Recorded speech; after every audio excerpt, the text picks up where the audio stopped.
In this video, we will show you how to replace your HVAC dash vent louver on this Chevy Tahoe. This will be located right in the center on the passenger side of the dash. Let's get into it.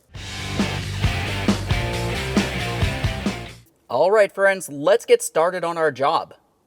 To remove this, use a plastic trim tool and carefully get in between the louver and the dash itself, pulling it out of place.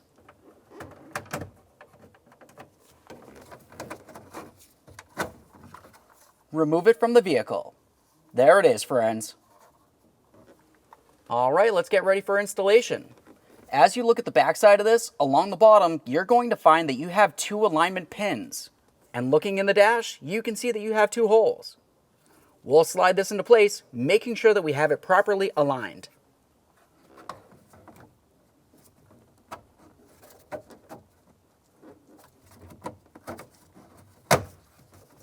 Press it in, listen for a click, make sure it's secured all the way around.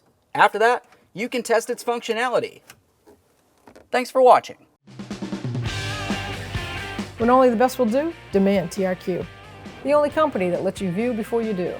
TRQ is committed to offering the highest quality aftermarket auto parts that are engineered for peace of mind. Thanks for using and viewing with TRQ.